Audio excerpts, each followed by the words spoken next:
Bismillahirrahmanirrahim.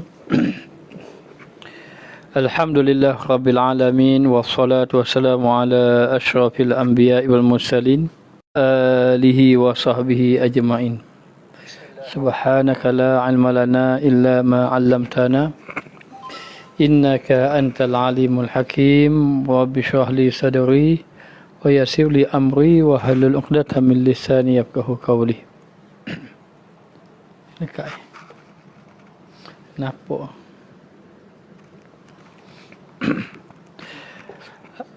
Allahumma lakal hamdu syukra wa lakal mannu.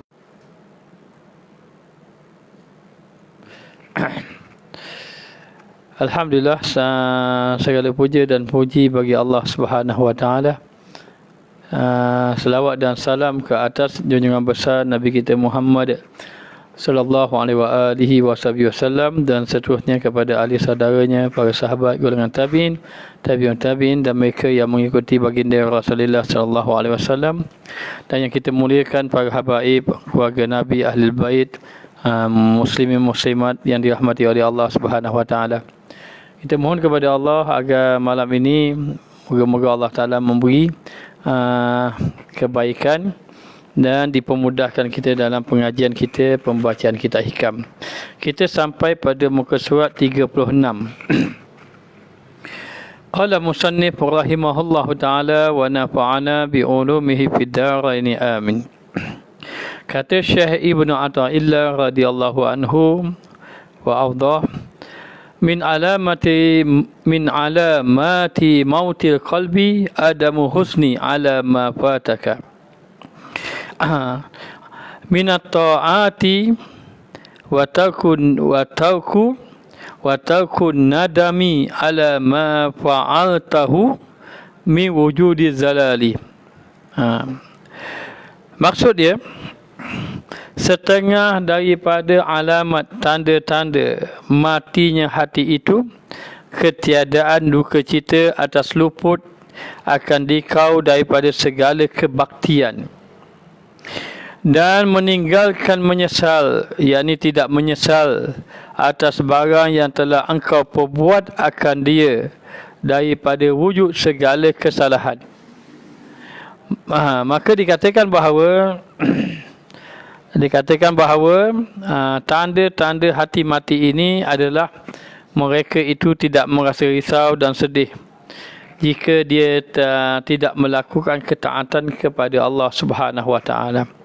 Jadi apabila seseorang itu dia tidak melakukan taat, seumpamanya tidak sembahyang, dan dia tidak merasakan bahawa benda itu satu yang perlu disedihkan, ataupun dia tidak merasa satu hati mati, maka seseorang yang tidak merasa risau dan tidak bersedih di atas ketaatan yang ia tinggal, dalam waktu yang sama dia tidak menyesal di atas maksiat dan dosa yang dia telah lakukan, ini menunjukkan bahawa hatinya adalah hati yang sudah sakit, yang membawa kepada mati. Maka jika seorang merasa gembira, sebaliknya kalau seorang tu rasa gembira, senang hati ketika mana dia melakukan ketaatan, nak melakukan ketaatan, jadi timbul dalam hatinya balik lagi nak baca Quran lah, balik jadi nak berzikir, balik nanti nak buat amal-amal soleh. Masa dia duduk dalam majlis Rasulullah sallallahu alaihi wasallam, sahabat Nabi ini ingin melakukan taat, tetapi setelah dia balik rumah, dia bersama dengan ahli keluarganya, anak isterinya, akhirnya dia tidak buat sebagaimana yang dia niatkan masa duduk dalam majlis Nabi. Akhirnya sahabat ini dia mengatakan bahawa dirinya munafik. Dia menjerit, aku ni munafik. Dan menyebabkan sahabat yang lain rasa terkejut, hairan. Kenapa kamu kata begitu? Dia kata, sebab aku ni duduk dalam majlis Nabi, aku rasa nak beribadat, balik nak buat ibadat, tapi bila aku balik rumah bersama dengan ahli keluarga aku, maka aku tak beribadat. Maka dengan sebab itu dia rasa dirinya munafik. Lalu berjumpalah dengan Nabi SAW. Rasulullah mengatakan itu tanda ada keimanan dalam hati. Kerana apa? Seorang yang ada hati dia ini masih lagi hidup, ketika mana sahaja dia ini melakukan ketaatan, dia gembira, dan bila dia terluput ketaatan, maka dia bersedih. Dan ada yang bersedih kerana terlewat dalam mengerjakan sembahyang. Ada yang bersedih kerana maknanya kerana tidak dapat menyempurnakan. Biasanya boleh sembahyang sunat tapi sunat tak sempat, dia bersedih. Biasanya dia sembahyang, dia tidak tambah rakaat tapi dia terpaksa tambah rakaat, maka dia bersedih. Biasanya dia sembahyang berjemaah tapi hari ini tak dapat sembahyang jemaah, dia terlewat, maka dia bersedih. Maka kesedihan-kesedihan yang ada disebabkan kelalaian dalam melakukan ketaatan, ini tanda ada hatinya itu masih ada lagi cahaya, masih ada lagi kebaikan. Tetapi seandainya dia melakukan dosa ataupun dia terluput dalam taat, dia tidak bersedih, dia tidak menyesal, ini tanda hatinya membawa kepada mati.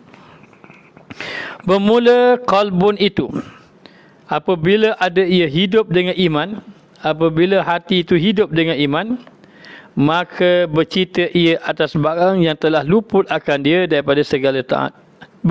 Berduka cita ia atas barang yang telah luput akan dia daripada taat. Hati yang ada keimanan kepada Allah, bila sahaja dia terluput daripada ketaatan, maka hati dia merasa duka cita, dia rasa sedih.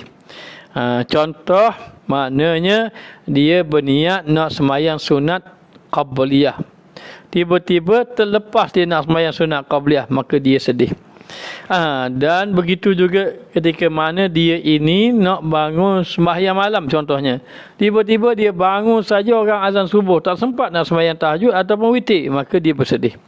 Ini menunjukkan bahawa hatinya itu masih lagi hidup, ada cahaya daripada Allah Ta'ala, hanya mungkin cahaya itu masih lagi malap. Masih lagi malap kerana dia duduk dalam lalai. Tapi kelalaian itulah yang membuat dia merasa sedih. Maka ini ada lagi kebaikan. Tetapi yang binasanya hati orang yang mati itu, walaupun membuat kehilangan ketaatan, dia tidak bersedih. Bahkan bila dia melakukan maksiat juga, dia tidak menyesal di atas maksiat yang ia lakukan. Ini tanda bahawa hatinya membawa kepada mati. Lalu dikatakan lagi, mati ini sebabnya ada 3. Kata ulama, mati hati itu dengan sebab 3. Yang pertama dengan sebab hubbud dunia, dengan sebab cintakan kepada dunia. Maka cinta kepada dunia adalah sebab membawa hati itu mati. Maka cinta kepada dunia ini membawa kepada hati mati, kerana dunia itu adalah musuh Allah, musuh para awliya. Apa maksud musuh Allah? Dunia yang macam mana? Dunia yang melalaikan kita kepada Allah. Maka yang pertama, sebabnya matinya hati adalah dengan sebab hubbud dunia. Yang kedua irsalul jawari fil ma'asillah. Maka yang kedua membawa hati mati adalah apabila dia menggunakan anggotanya dengan melakukan maksiat secara berterusan. Seperti lidahnya mata menyatakan yang buruk, matanya melihat yang diharam, telinganya mendengar perkara-perkara fitnah, tangan dia ini maknanya melakukan kezaliman, ambil hak orang lain, dan juga kakinya itu pergi ke tempat-tempat yang diharamkan. Maka membawa kepada hatinya mati apabila dia menghantarkan anggotanya kepada perkara-perkara yang diharamkan oleh Allah. Dan yang ketiga membawa kepada hati itu mati adalah wal ghaflah an zikrillah. Yakni macam kita kata semalam, yang membawa hati mati adalah disebabkan lalai daripada berzikir kepada Allah. Maka bila tidak berzikir kepada Allah, membawa kepada hati mati. Hati mati bila tidak berzikir kepada Allah. Sesiapa yang tidak mendengar ilmu Allah, cahaya Allah, ataupun dia tidak berzikir selama 3 hari berturut-turut, ataupun dia tidak mendengar ilmu selama 3 hari berturut-turut, ataupun dia tidak menunaikan ketaatan yang utama seperti sembahyang jemaah 3 hari berturut-turut, maka ketika itu bermula daripada 3 hari membawa kepada hatinya berpenyakit. Hatinya sakit. Bila hatinya sakit itu dia perlukan obat. Kalau tidak berzikir perlu pada zikir. Kalau rasa hati perlu ilmu, pergi kepada belajar ilmu. Maka kalau dia tidak makan obat, tidak berzikir kepada Allah sebagai contoh, maka lama-lama membawa kepada hatinya mati. Lalu dikatakan bahawa yang sebab kepada hati mati 3, yang pertama hubbud dunia, yang kedua irsalu jawarih fil ma'asillah, menghantarkan anggota tubuh badannya kepada maksiat, dan yang ketiga al-ghaflatu an zikrillah, yakni lalai daripada berzikir kepada Allah Subhanahu wa taala. Apabila merasakan bahawa hati itu, apabila merasakan bahawa hati itu mati, bila rasa kepada hati mati itu, maka memerlukan 3 untuk menghidupkan hati yang mati tadi. Memerlukan 3 pada hati yang mati itu. Yang pertama az-zuhdu fid dunya, yakni hiduplah kamu di atas muka dunia dalam keadaan zuhud. Zuhud ini tidak cintakan dunia ataupun menahan diri daripada terpedaya dengan tarikan dunia. Zuhud adalah jalan menghidupkan hati kita. Dan yang kedua, apa dia? Suhbatul salihin. Nah, hidupkan hati yang kedua adalah dengan bersahabat dengan orang-orang yang saleh. Nah, hidupkan hati, banyak berkawan dengan orang-orang yang saleh. Kawan dengan orang yang saleh. Dan yang ketiga, menghidupkan hati itu dengan istighalu bizikrillah, menyibukkan diri dengan berzikir kepada Allah Ta'ala. Macam mana? Ada lekat ke? Maka 3 yang menghidupkan hati. Apa dia? Zuhud pada dunia. Ambil sekadar yang perlu kepada dunia. Jangan berlebih-lebihan pada dunia. Yang kedua, hendaklah seorang itu suhbatus salihin awliya, bersahabat dengan orang yang saleh, ka awliya seperti para awliya Allah, ataupun kal ulama orang salihin seperti ulama-ulama yang saleh. Maka bersahabat dengan dia. Maka bila bersahabat saja membawa kepada hati hidup kepada Allah. Dan yang ketiga, hidupkan hati tadi dengan apa? Istighalu bizikrillah, menyibukkan diri dengan berzikir kepada Allah Ta'ala. Maka sesiapa yang tidak berzikir boleh membawa hatinya sakit, lama-lama membawa kepada hatinya mati. Maka hati itu bila hidup dengan iman, maka dia akan berduka cita. Kalaulah dia meninggalkan taat, dia akan berduka cita. Dan dia akan menyesal atas barang yang telah diperbuat daripada segala kesalahan. Bila sahaja hati tadi hidup kepada Allah, hidup dengan iman, tanda hati dia hidup. Bila dia ada kelalaian, kesalahan, dia menyesal. Ada satu kisah orang yang soleh. Dia kisah orang yang soleh, maknanya kisah orang yang soleh dia ini tak pernah tinggal 30 tahun, tidak pernah tinggal sembahyang berjemaah dalam keadaan takbiratul ula. Maknanya tidak pernah tambah rakaat. Jadi dia pun sembahyang. Tiba-tiba satu hari dia terlambat. Bila dia terlambat saja, maka dia kena tambah satu rakaat. Lalu ketika mana imam memberi salam, Assalamualaikum warahmatullahi, Assalamualaikum warahmatullahi, dia pun bangun, tambah satu rakaat.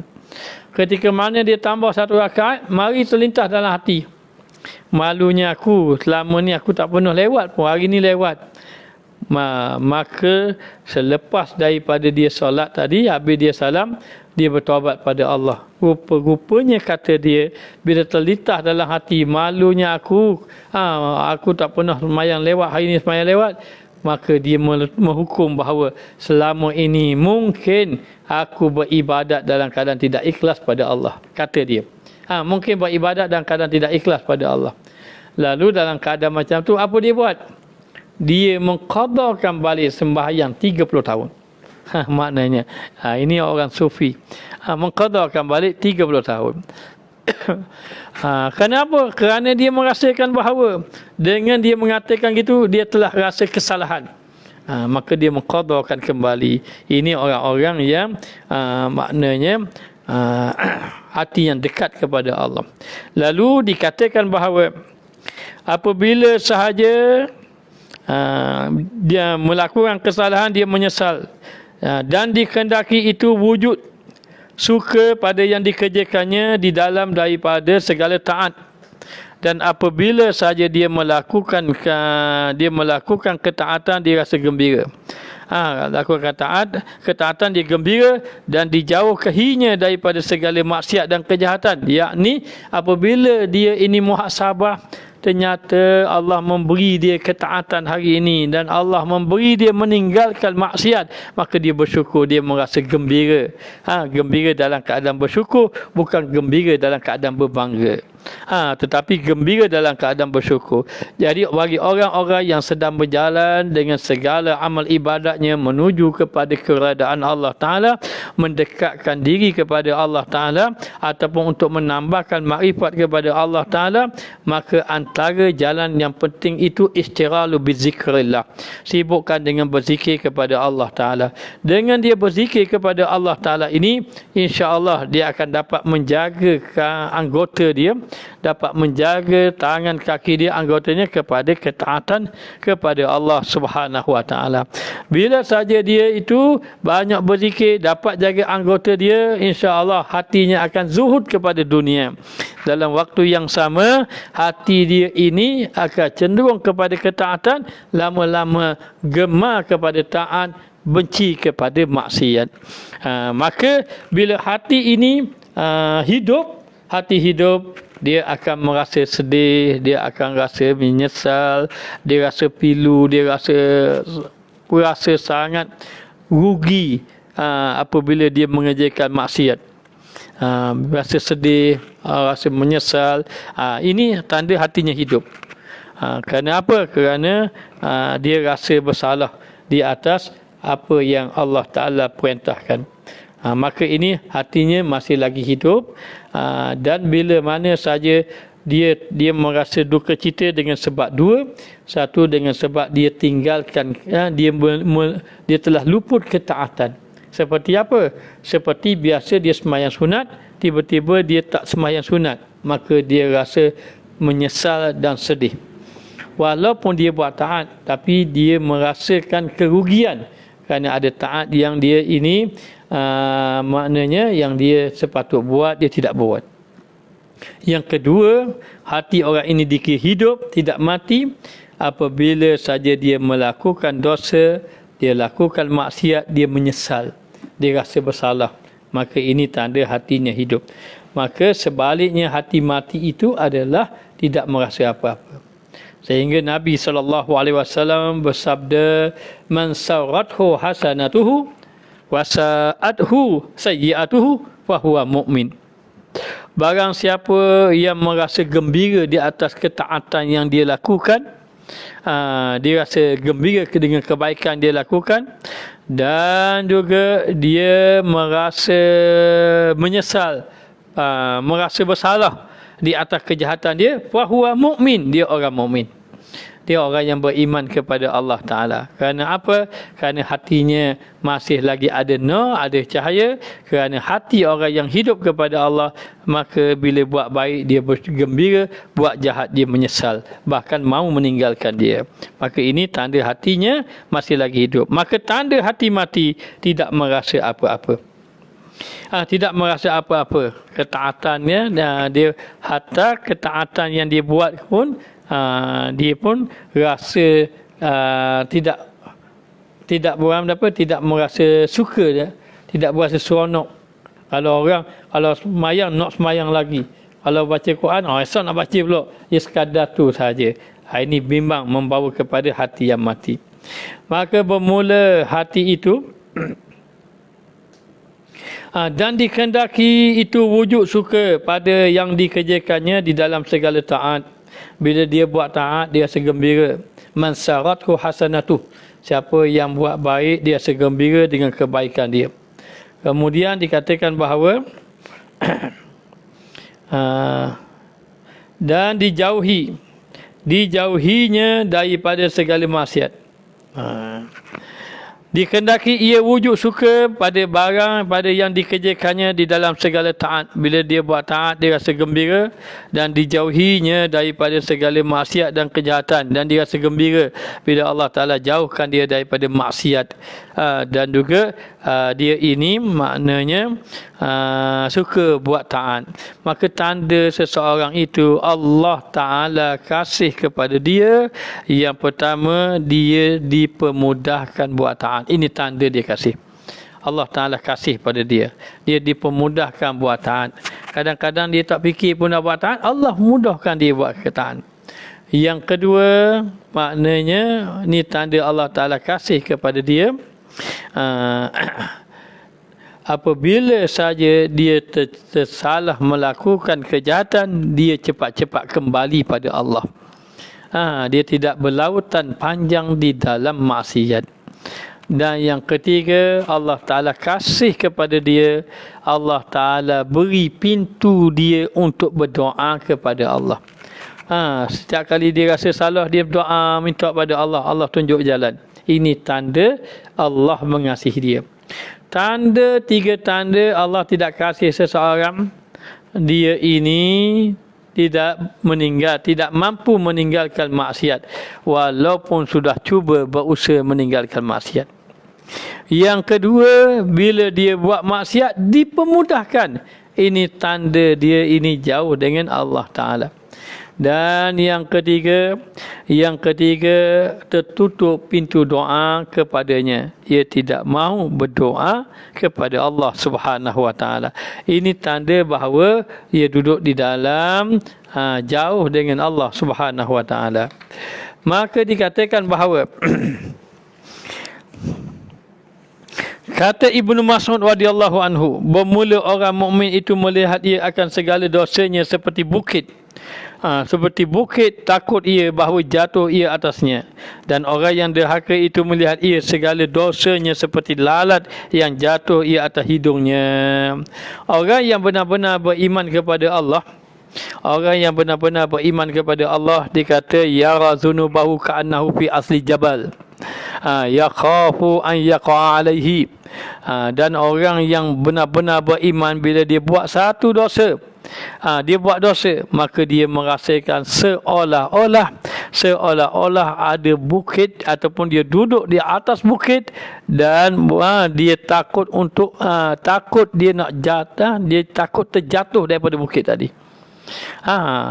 Itu maknanya Ibnu Mas'ud mengatakan, dikatakan bahawa orang yang beriman, dia tengok dosa dia rasa takut. Takut macam mana? Takut macam dia duduk atas bukit dan dia akan jatuh daripada bukit tadi. Kata guru ustaz, pernah satu ketika dalam kuliah, dia kata orang yang beriman itu, kalau dia buat dosa, seumpama dia merasa akan ada bukit akan hampak atas kepala dia. Dan kalau dia buat dosa, dia rasa begitu. Ini orang yang beriman kepada Allah, merasa takut di atas dosa yang dia lakukan. Dan dikatakan lagi,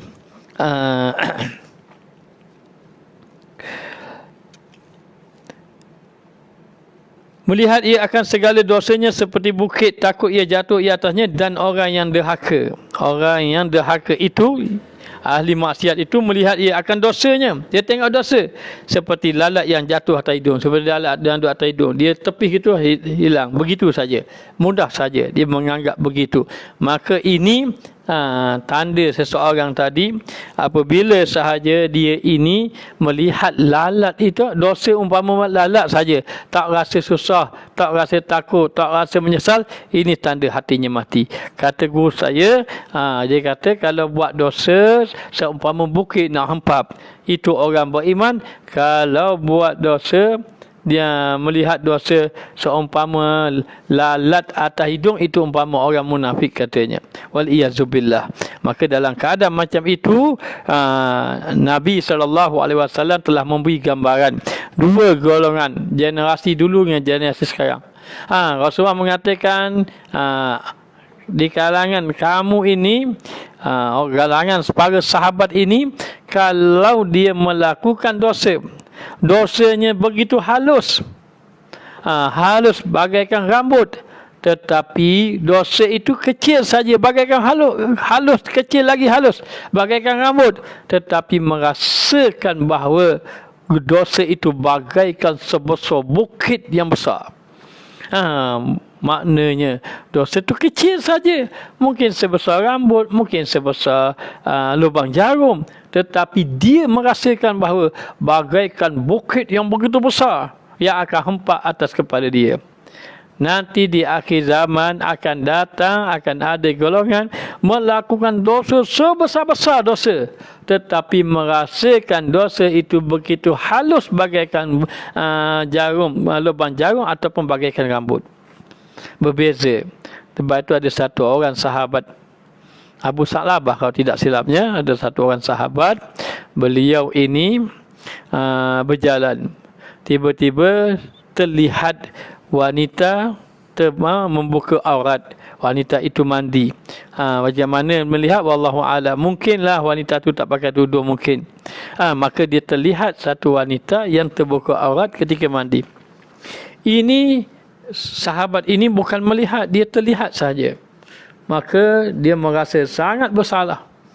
Sehingga bersalah, dia merasa salah, takut kepada Allah, malu dia dengan Rasulullah, sampai dia tidak pergi sembahyang berjemaah dengan Nabi SAW. Lalu Rasulullah ni ialah seorang yang ambil berat pada sahabat-sahabat. Bila Rasulullah tengok mana pergi sahabat ini, lalu Rasulullah bertanya. Sahabat lain pun tidak tahu. Akhirnya Rasulullah minta supaya pergi cari dia, bagi tahu keadaan. Kalau dia sakit, Rasulullah akan pergi ziarah. Maka akhirnya berjumpa dan dia memberitahu bahawa dia merasa malu dengan Nabi SAW kerana telah melakukan dosa. Apa dosanya? Dosanya bukan melihat, dosanya terlihat. Padahal kalau kita belajar, terlihat sekali itu tidak mengapa. Itulah yang Rasulullah menggambarkan bahawa golongan sahabat ini, dosa sehalus rambut tu bagaikan gunung. Maknanya, jadi dia merasakan dosa itu sangat dosa sampai malu nak jumpa Rasulullah. Akhirnya dibawanya jumpa Rasulullah SAW di hadapan Rasulullah. Lalulah Rasulullah bertanya keadaan dia, lalu dia beritahu sebab dia tak mari. Lalu Rasulullah SAW kalau merasa memberitahu dia, kalau rasa dosa itu, merasa berdosa sangat, bertaubat kepada Allah Ta'ala. Maknanya, dan akhirnya apa yang berlaku, dia tetap, lepas pada itu dia balik, tetap tak pergi jumpa Rasulullah, tidak bersama beribadat bersama Rasulullah kerana terlalu malu dan takut dia kepada Allah. Akhirnya takut dia kepada Allah Ta'ala ni akhirnya membawa kepada mati. Cuba kita bayangkan bagaimana ada sahabat yang dia mati. Mati. Ini ada dalam kitab, kisah ini ada dalam kitab orang-orang Sufi. Nanti ada orang bahas ini, ada palsulah cerita macam-macam. Jadi kisah-kisah begini ada di kalangan dan diceritakan di dalam kitab-kitab Sufi. Untuk membangkitkan hati orang yang lalai kepada Allah. Lalu apa yang berlaku? Yang berlaku akhirnya sekali bila wafat, Rasulullah pergi usuk jenazah. Ternyata ketika mana nak pergi ke tanah perkuburan, Rasulullah tidak dapat berjalan dengan baik. Lalu sahabat bertanya, kenapa Rasulullah berjalan lambat-lambat ini? Rasulullah mengatakan bahawa Rasulullah telah melihat betapa ramai para malaikat mengiringi jenazah sahabat yang mulia ini. Itulah gambarannya, maknanya. Jadi orang yang hati mati, dia kadang-kadang tidak ada memberi kesan kepada segala perkara-perkara agama, tak beri kesan, ataupun maksiat yang dibuat tak beri kesan. Bahkan bukan maksiat, taat yang dibuat pun tidak memberi kesan. Bagi dia sama je, semayang tak semayang sama sahaja. Maka ini tanda hati sudah mati. Maka dalam keadaan macam itu dikatakan lagi,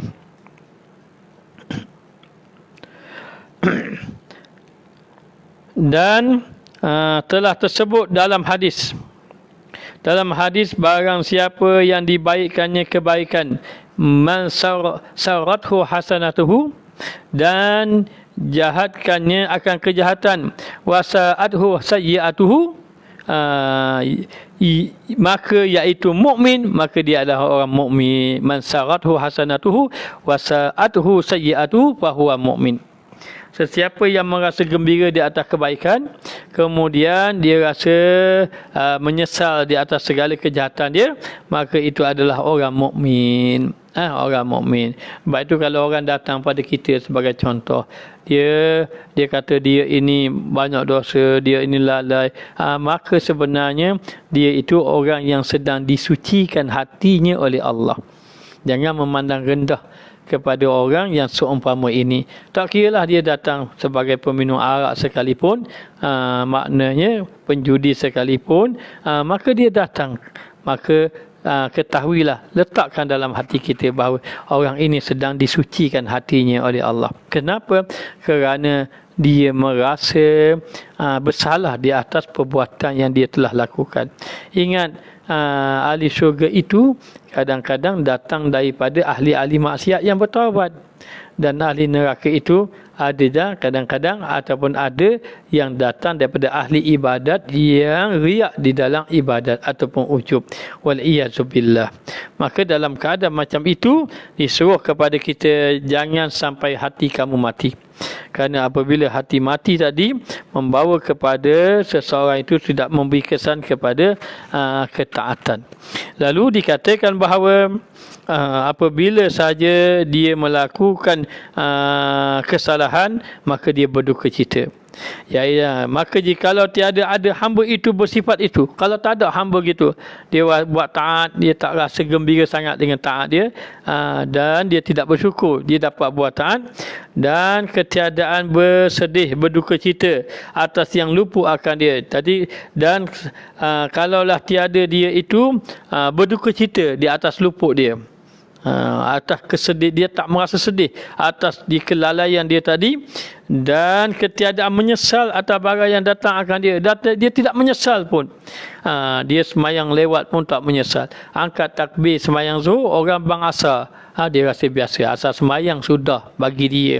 Maknanya jadi dia tidak rasa, kalau dia tak baca Al-Quran hari ni, satu hari dia rasa biasa saja, tak ada rasa bersalah, sikit pun tidak ada rasa bersalah. Ini jaga. Maka iaitu mati hati. Mati hati apabila seseorang itu tidak merasa apa-apa penyesalan di atas maksiat yang dia buat, dan tidak merasa apa-apa kebaikan di atas taat yang dia buat. Rasa macam tak ada apa-apa saja. Bersamaan saja, kata ulama, antara buat dengan tidak buat benda taat, dan bersamaan saja antara buat dengan tak buat perkara maksiat. Hati sama sahaja. Maka ini tanda hatinya mati. Wal iyazubillah. Maka dalam keadaan macam itu dikatakan bahawa kalau tiada menyesal akan dia, maka iaitu mati hatinya. Kerana amal yang baik itu alamat yang diradai Allah, dan amal yang jahat itu alamat dibenci atasnya. Macam mana kita nak tahu seseorang itu masih ada kebaikan padanya? Apabila dia ada suka buat amal. Dia ada suka nak buat amal soleh, dia ada suka. Tak boleh pergi masjid, hati dia rasa sedih sangat tak boleh pergi ke masjid. Ingat arwah ayah, bila dapat tahu masjid tak boleh pergi, dia termenung, sedih dia. Sampai dia berapa kali dia kata, maknanya sepanjang hidup dia tak penuh lagi, dia kata. Seseorang yang bila mana sahaja ada peluang nak buat taat, tiba-tiba taat itu terluput daripadanya, kesedihan dia sangat besar. Besar macam mana sedih? Besar dia lebih daripada kehilangan dunia. Inilah dia. Ada satu orang ulama di Yaman, satu orang habib. Dia ini satu orang yang berniaga dan di rumahnya ada harta. Satu hari rumahnya dimasuk pencuri. Bila dimasuk saja pencuri, lalulah terkejut saja, sedar-sedar tengok rumahnya sudah kehilangan. Dapat dicuri oleh pencuri tadi. Hartanya, duit sudah hilang banyak. Maka anak dia pun bersedih, duk cari lagi duit, takut-takut ada salah letak cari-cari. Maka ternyata sang ayah ini biasa saja. Dia pun macam biasa, ketika mana keluarga bersedih, masih duk sibuk-sibuk cari duit, takut mana, ataupun duk cari bukti mana, maknanya duk sibuk duk cakap siapalah yang mencuri main ambil ni. Ayah dia tadi dapat tahu berita tu, maka biasa saja. Lalu pergi ke masjid sembahyang macam biasa. Akhirnya anak dia pergi ke cari ayah dia, tengok ayah dia ada di masjid. Lalu anak dia kata ke ayah dia, apalah ayah ini, kita duduk sibuk-sibuk, ayah duduk sini saja. Duduk sini. Maka bila dengar macam itu, marah ayah dia. Ayah dia kata apa? Ayah dia kata, takkanlah dengan kehilangan dunia menyebabkan aku kehilangan luput sembahyang duha aku. Adakah takkanlah dengan kehilangan dunia menyebabkan aku luput zikir aku yang selama ini aku amalkan? Maka sang Habib orang soleh ini, dia ini merasakan bahawa luputnya dunia itu bukanlah luput yang sebenar. Luput yang sebenar adalah luputnya amal ibadah kepada Allah. Tetapi kalaulah seorang itu, ini tanda hati hidup, tapi kalau orang itu luput tak semayang, tak apa, tak sedih. Tapi kalau duit hilang, sedih. Itulah. Lepas itu ada satu orang sahabat, dia kesedihan. Lalu Nabi SAW ini bertanya kepada sahabat yang lain, kenapa sahabat kita itu bersedih? Lalu sahabat kata, ya Rasulullah, kamu tidak tahu ke ya Rasulullah, dia itu kehilangan seekor unta merah yang besar. Dia kehilangan unta merah yang besar. Oh, Rasulullah kata, aku sangkakan dia kehilangan rakaat. Rupanya kehilangan unta merah sahaja. Bila dengar macam itu, maka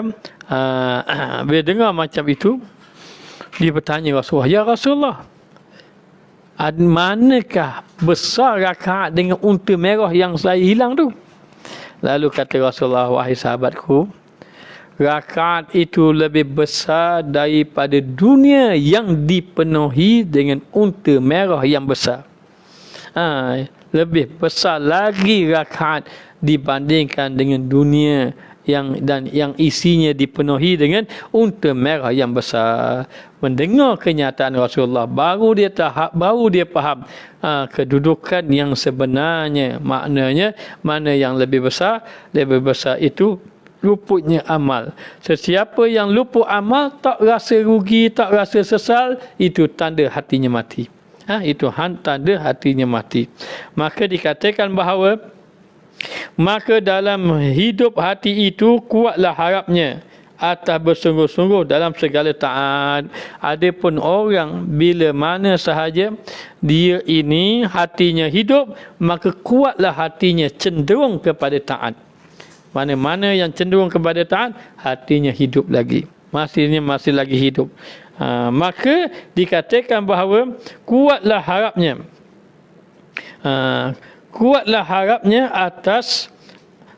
atas bersungguh-sungguh di dalam segala taat, dan kuatlah takutnya atas bersungguh-sungguh dalam menjauhi segala maksiat daripadanya. Bila saja hati itu hidup, maka bersungguh-sungguh dia meninggalkan maksiat. Bila hati itu hidup, maka bersungguh-sungguh dia melakukan taat. Katanya Ibnu Ajibah, sudurut ta'ah minal abdi. Maksudnya keluarnya ketaatan daripada hambanya itu alamatu ridha maula, tanda Allah Ta'ala redha kepada dia. Jadi bila Allah Ta'ala redha kepada dia, dia akan dipermudahkan melakukan ketaatan kepada Allah Subhanahu Wa Ta'ala. Maka jangan sampai seseorang itu tidak memberi kesan apa-apa dalam hatinya ketika mana tinggal. Sebab itu katanya al-qalbul mayyitu la yahussu bi syai'in. Apabila hati yang mati tak terasa apa-apa. Buat maksiat pun tak ada rasa apa-apa. Qad istawa indahu wujudu ta'at wal maksiat. Bagi dia sama saja buat taat dengan buat maksiat. Tak ada rasa apa-apa. Buat taat tak ada rasa syukur pada Allah. Buat maksiat tidak ada rasa menyesal. La yafrahu bi ta'ati. Dia tidak rasa gemar, tak rasa gembira dengan taat dia. Wa muwafaqatuhu wala yahzun ala zillati wala maksiatin. Dan dia pula benda-benda yang taat yang berkaitan dengan ketaatan, dia tidak rasa gembira dan dia tidak bersedih datang kegelinciran dia, dan dia tidak bersedih di atas maksiat dia. Maka kaman huwa sya'nul mayyit, maka keadaannya seperti mayat, seperti satu yang sudah mati. Maka demikianlah hati membawa kepada mati apabila tidak mahu melakukan taat kepada Allah Subhanahu Wa Ta'ala. Dan adalah obat mati hati itu, ada obatnya. Ada obatnya. Apa obat hati mati itu? Maka obat hati mati itu ialah muwazabah dengan zikir. Kembali balik yang kita bicara, berterusanlah kamu dengan zikrullah. Berzikirlah kita, kerana zikir menghidupkan hati yang mati. Zikir menghidupkan hati yang mati. Jadi ada 3 jalan menghidupkan hati yang mati. Yang pertama, zikrullah. Banyak berzikir kepada Allah Ta'ala. Yang kedua, berdampingan dengan orang soleh, yakni dengan ulama' soleh. Yang ketiga, kekalkan taubat, berterusan dalam keadaan bertaubat kepada Allah Subhanahu Wa Ta'ala.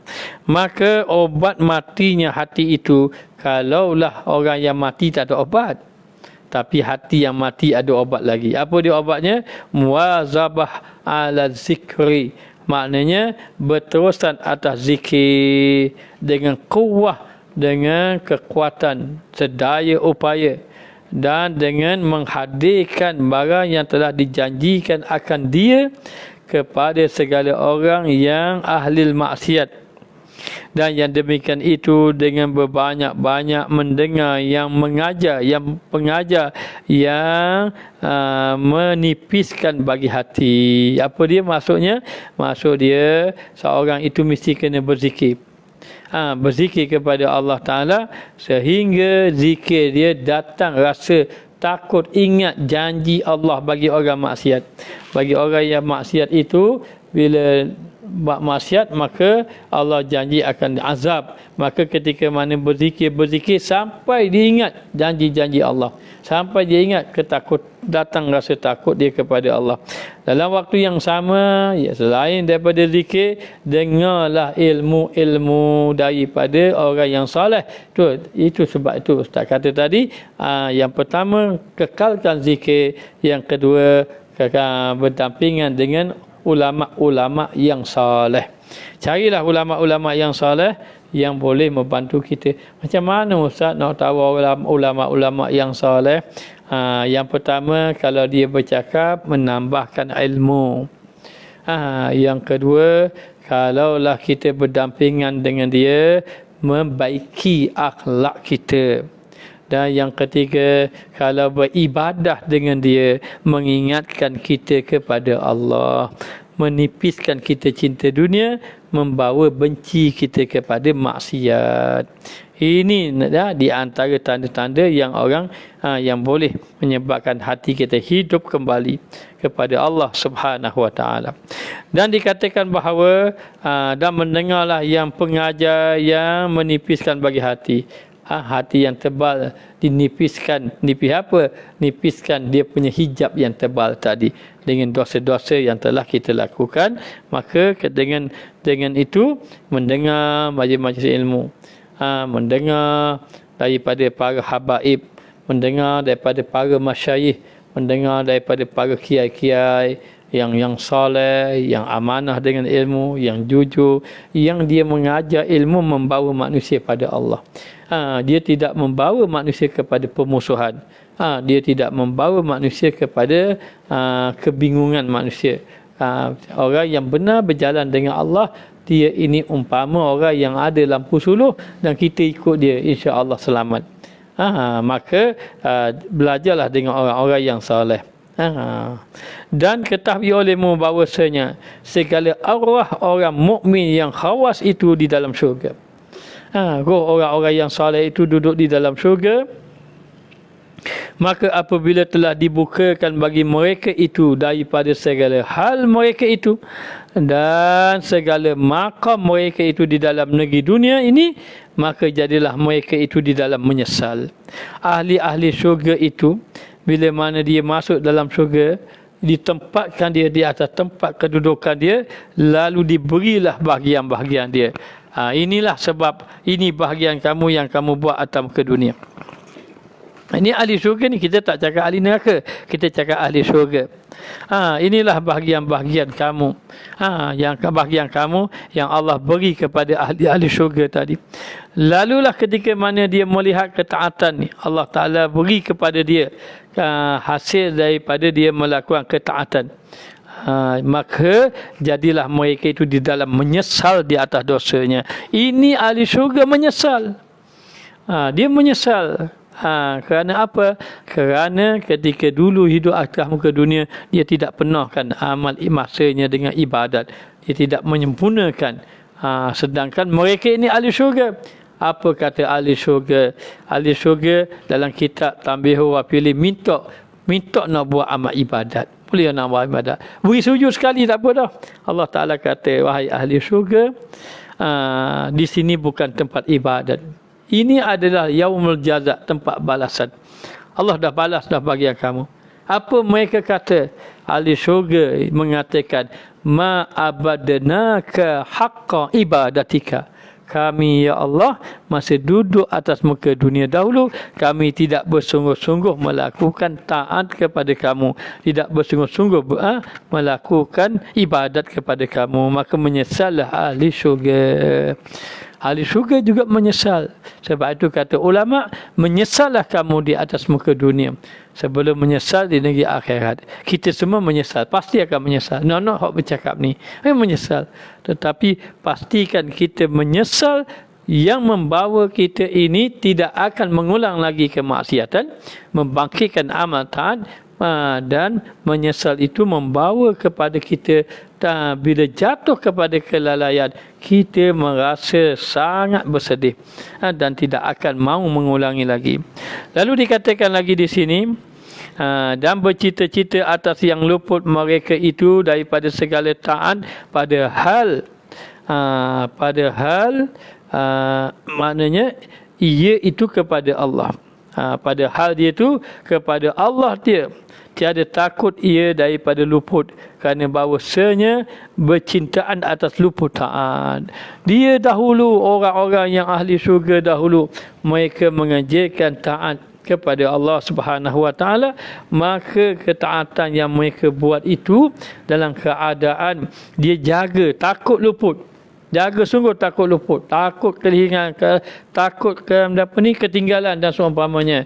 Namun apabila sahaja duduk di bertemu Allah dalam syurga, mereka merasa menyesal di atas luput tadi. Maka tiada terpuji ia melainkan barang yang dalam maqam iman dan hijab dan orang yang berjabat atas taat.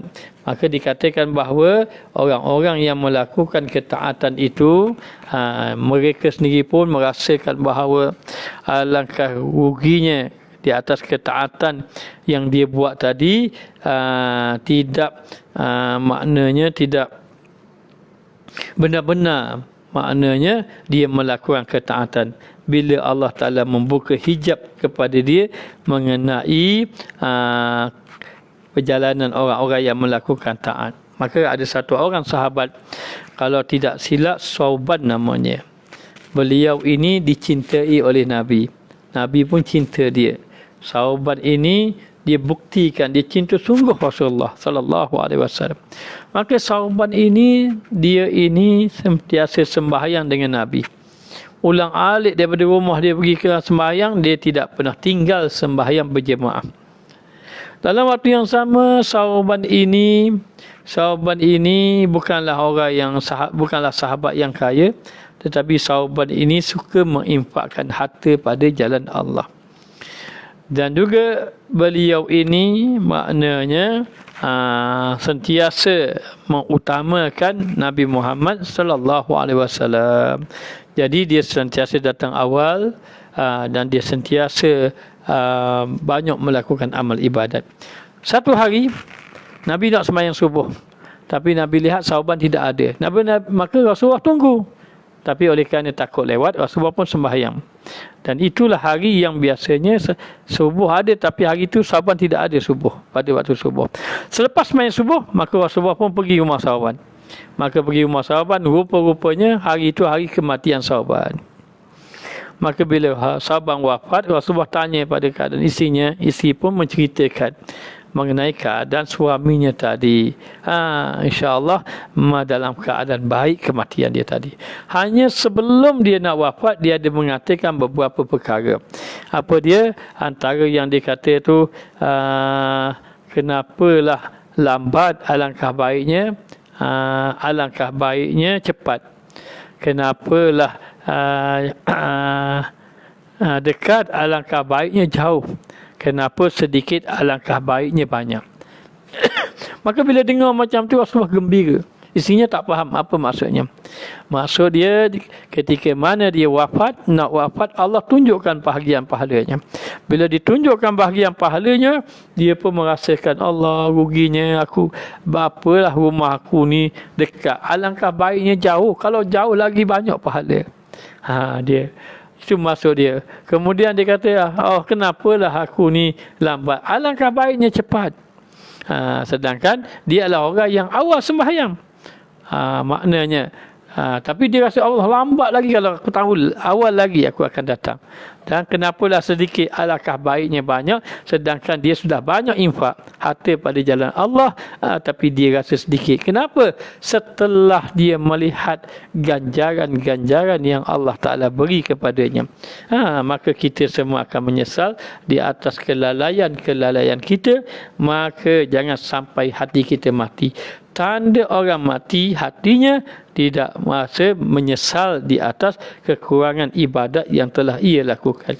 Dan segala orang yang arif itu, maka tiada sekali-kali berjabat ia atas amal, kerana bahawasanya amal itu makhluk dalam tilikannya. Orang arif billah, dia tak tengok pada amal. Dia tak tengok pada amal. Amal dia sikit banyak ke, dia serah pada Allah Ta'ala saja, kerana dia menilik kepada Allah Ta'ala semata-mata. Bagi dia nak Allah redha, dia nak dia akui dia seorang hamba Allah. Ini bagi orang arif billah, orang yang nak sampai kepada Allah Subhanahu Wa Ta'ala.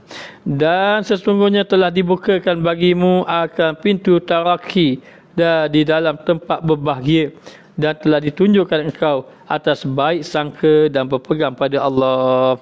Jadi nanti Allah Ta'ala akan tunjuk maknanya mengenai jalan tingkatan naik kepada Allah Subhanahu Wa Ta'ala. Jadi di dalam matan kita pada hari ini, pada malam ini, memberitahu kepada kita, pastikan jangan hati kita ini dibiarkan merasa tidak bersalah di atas kelalaian kita, ataupun peringkatnya, ataupun jangan merasakan kita ini tidak mengambil ketaatan kita, yang kita tidak merebut ketaatan yang lebih baik itu. Jangan sampai kita tidak menyesal, tidak sembahyang sunat, tidak menyesal tak baca Quran. Maka ini bimbang membawa kepada hati seorang itu, boleh membawa kepada mati hatinya. Dan yang kedua, apabila kita nak beramal kepada Allah Ta'ala, kita mengharapkan pertolongan Allah Subhanahu Wa Ta'ala. Dan yang penting, kita kena cari keredaan Allah sebagai kehambaan kita kepada Allah Ta'ala. Jangan kita dah sibuk dengan pemberian-pemberian yang Allah Ta'ala akan bagi kepada kita. Itu hak Allah Ta'ala, kita serah kepada Allah. Pastikan Orang-orang yang beriman kepada Allah Ta'ala, di dalam hatinya ada dua. Satu, merasa takut kepada Allah. Dua, merasa harap kepada Allah.